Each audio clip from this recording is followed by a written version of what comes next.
Chapitre 1. Une révolution comme l'électricité.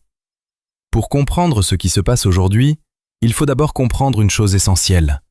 Toutes les technologies ne sont pas égales. Certaines inventions améliorent la vie, d'autres transforment complètement le monde. Dans l'histoire, il existe une catégorie très particulière de technologies. On les appelle des technologies générales. En anglais, General Purpose Technologies. Ce sont des technologies qui ne se contentent pas de résoudre un problème. Elles deviennent la base sur laquelle tout le reste se construit. Prenons un instant, retour en arrière. Au XVIIIe siècle, la machine à vapeur. Avant elle, la production était lente, limitée, locale. Après elle, explosion de la production, naissance des usines, début de la révolution industrielle. Au XIXe siècle, l'électricité. Avant elle, les villes s'arrêtaient à la tombée de la nuit. Après elle, lumière, machines, villes modernes, productivité multipliée.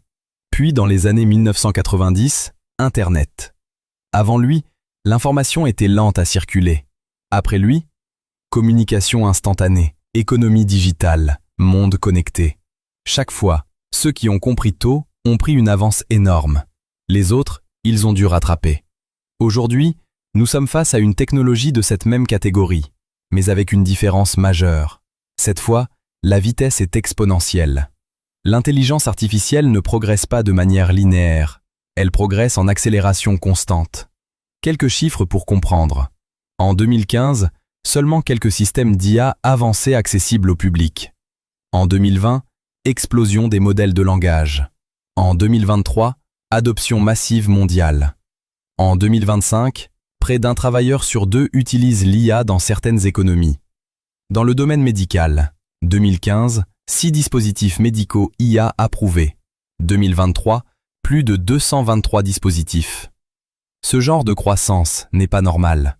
C'est le signe d'un changement de paradigme. Et ce changement touche tout.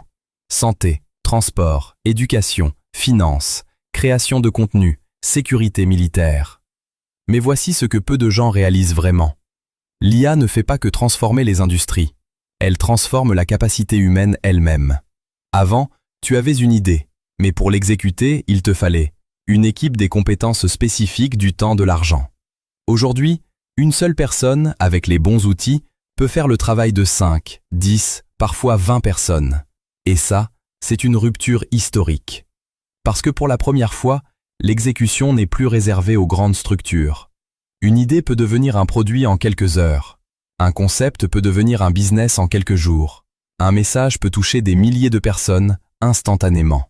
Mais attention, chaque révolution crée deux réalités en parallèle. Ceux qui utilisent la technologie et ceux qui la subissent. Ceux qui comprennent l'IA deviennent plus rapides, plus efficaces, plus visibles. Les autres restent dans des méthodes anciennes, plus lentes, plus limitées. Et progressivement, l'écart se creuse. C'est exactement ce qui s'est produit avec Internet. Au début des années 2000, certains ont vu une opportunité. Ils ont créé Amazon, Google, Facebook. D'autres ont ignoré. Aujourd'hui, cet écart est devenu gigantesque. Et maintenant, l'histoire se répète, mais avec une intensité encore plus forte. Parce que l'IA ne remplace pas seulement le travail manuel. Elle commence à toucher l'écriture, la réflexion, la stratégie, la créativité. Ce qui était autrefois considéré comme intellectuel devient automatisable. Et c'est là que beaucoup ressentent une inquiétude. Est-ce que l'IA va me remplacer? Mais cette question n'est pas la bonne. La vraie question est, comment puis-je utiliser l'IA pour devenir plus puissant? Parce que l'IA n'est pas une entité qui agit seule. Elle amplifie celui qui l'utilise. Si tu es passif, elle ne fera rien pour toi. Si tu es intentionnel, elle peut transformer ta trajectoire. Et c'est exactement ce que nous allons explorer dans ce livre audio.